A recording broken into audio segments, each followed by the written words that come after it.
Hello and welcome back to another video on Wrestling and to another edition of NXT Out of 10. And it's a big show today because it's the last episode of NXT before Vengeance Day this coming weekend. So we've got the final builds for that. And yeah, we've got some pretty big matches on the card taking place as well. So yeah, without further ado, let's get straight into it. And we started things off this week with Creed Brothers versus Indus. Veer and Julius were in the ring early on, and Sanga and Brutus were tagged in before Indus isolated Julius in the ring. Sanga got a snake eyes before getting a flatliner for a near fall before Brutus tagged in and got some suplexes before Julius tried to powerbomb Sanga but failed. Jinder Mahal interfered and Ivy Nile went out to confront and Julius accidentally ran into Nile, but the distraction let Indus hit a clothesline and a chokeslam for the win. Big win for Indus and it gets 7 out of 10 for me. Kind of enjoying the push they're getting at the moment. The Creed Brothers, I wonder if they could be going out to the main roster soon, maybe after WrestleMania. They seem to have done everything they've done here, but they put on a really good match here. Great show of settings from them, so I don't think they were totally buried in defeat either. So yeah, a good way to kick off NXT.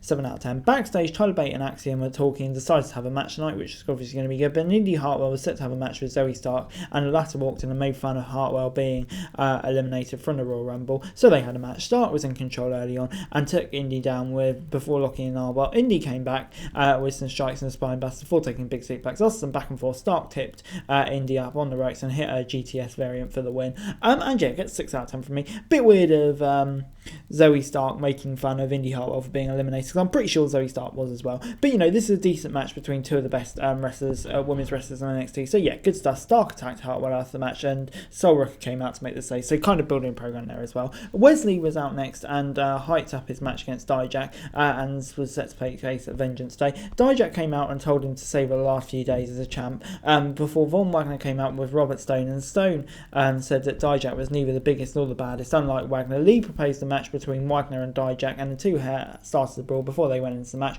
Wagner got a big fall-away slam right off the bat before Dijak came back with a lariat. Wagner took a suplex into the corner before getting a big boot for a near fall. Dijak got a choke slam before Von got a beautiful buttered body slam for the ropes. Dijak managed to kick out and it dodged an Olympic slam as well before hitting the Feast Your Eyes for the win. And yeah, gets 6 out of 10 from me. Decent match. Von Wagner, solid level opponent.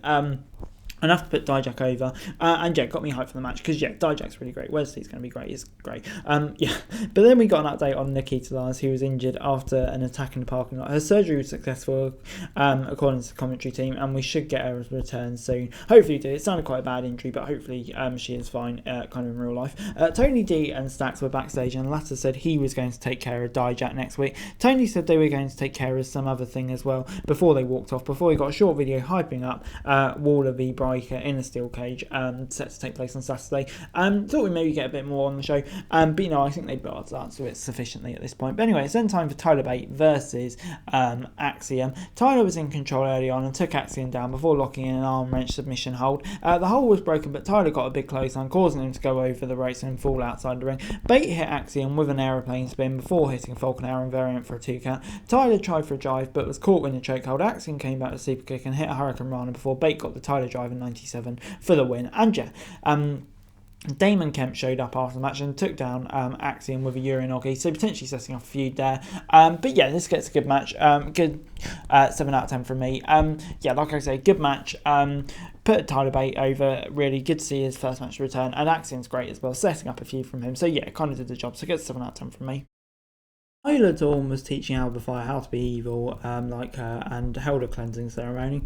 Nice, with NXT stuff. Roxanne Perez then backstage in an interview with Toxic Attraction, and she said the duo are right about each other and we're probably going to end up hating each other. Toxic Attraction kept interrupting the champ, and Mai mocked her, saying that she peaked at 21 and she would be easily outnumbered and lose her belt on Saturday. Toxic Attraction kept talking trash till Roxanne walked out the interview. She showed up on Toxic Attraction's side of the studio and we got a big brawl. But yeah, I think we all know where it's going. Toxic Attraction will break up. Roxanne Perez is a very smart babyface, and I think she's probably spot on. But it's then time for Stevie Turner versus Danny Palmer.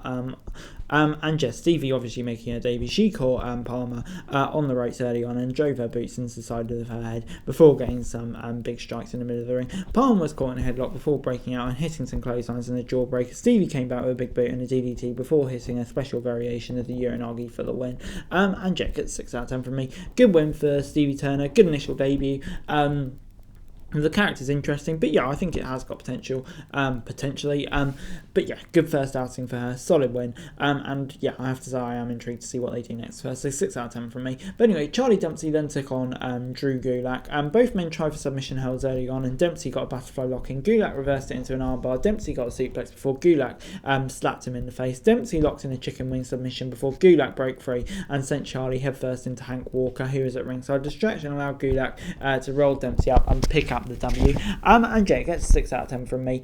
Good win for Drew Gulak. Kind of thought they maybe put Charlie Dempsey over here, but I guess that'll be kind of safer later down the line when Charlie Dempsey, becomes a good professional wrestler like Drew Gulak, even though he's got William Regal as his dad. But there we go, gets a 6 out of 10 from me. Backstage, Robert Stone was trying to represent Von Wagner without knowing who he really was. Stone did the whole help me, help you bit from Jerry Maguire before we headed for a break, which is quite entertaining. But then time for our main event.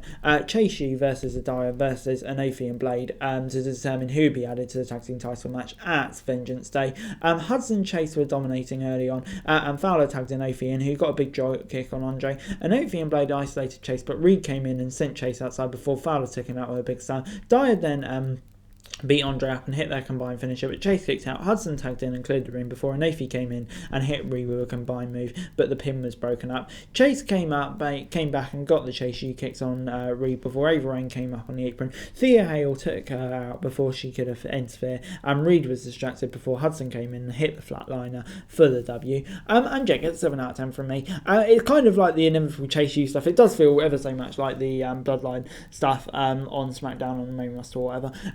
Yeah, Chase U, Hudson does a massive favour, but it may not last. I think that's kind of where we're going with this one. And Jack gets 7 out of 10. Really good match. Enjoying the storyline throughout it. So yeah, good stuff. Overall, NXT this week gets a 7 out of 10 from me. Yeah, I thought it was a good go-home show this week. Lots of good action on the card. And yeah, on the whole, a fun episode, I would say. Decent main event, lots of storyline going. And yeah, I'd have to say, on the whole, it did get me more hyped for Vengeance Day, which I'm looking forward to on Saturday. That'll be a fun pay-per-view for sure. So 7 out of 10 from me. But anyway, guys, that's it for the video. Thanks very much for watching. Remember to like, share, subscribe, notice what's comments down below. Follow this show for daily wrestling news and subscribe to my channel and subscribe, would be greatly appreciated. Thanks very much for watching. Peace.